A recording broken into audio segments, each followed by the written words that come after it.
Correct. We now have Mrs. Block for 5, please.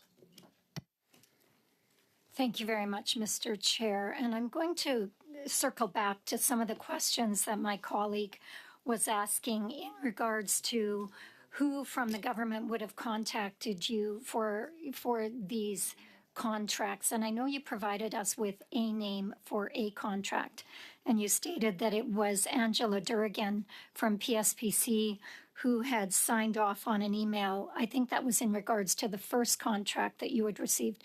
But in fact, you received 4 contracts for arrivecan, 3 which were non-competitive and 1 that was supposed to be competitive. So I'm going to ask if you could provide us with the names of those contacts on those contracts. Absolutely. And again, thank you for the question, but they were never arrivecan contracts. They were all pandemic response contracts, and arrivecan was not solely used on just one contract alone. It was used across 2 of them. So they're pandemic response ones as opposed to 4 arrivecan contracts. Okay, well, I do understand that the national security exemption was put in place during the pandemic. And so can you provide us with the names of the contacts from the government when you were awarded the 4 contracts? So Angela Durgan was 3 of them. And I don't have the lady's the full name for the 4th one, but I'm more than happy to share that with you after this. I would appreciate that, because this information was requested from you last October, and you promised to undertake to provide those names for us, and you didn't. So I'm a little bit leery about that. No, I did provide those names as part of our evidence package. I gave all 3 emails. There were the contract awards, and all 3 of them showed Angela Durgan. The reason why the 4th one wasn't provided, because that was only asked for the COVID contracts, not for the 4th one.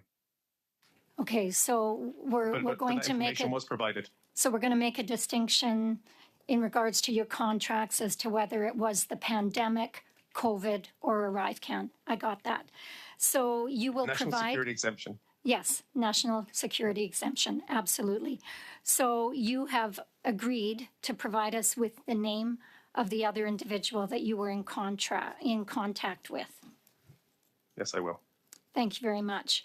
The Auditor General, and I understand that you've testified here today that in her report she didn't provide accurate information, but she found that GC Strategies was involved in the development of a contract from the Government of Canada to your firm, valued at $25 million, that you received in May of 2022.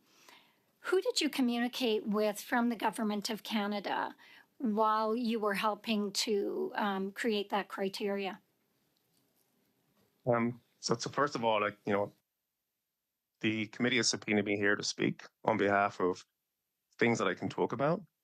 Also, my understanding is these allegations have been moved to the RCMP, and in fear of interfering with the RCMP investigation, I don't think I can comment on that right now. So the RCMP didn't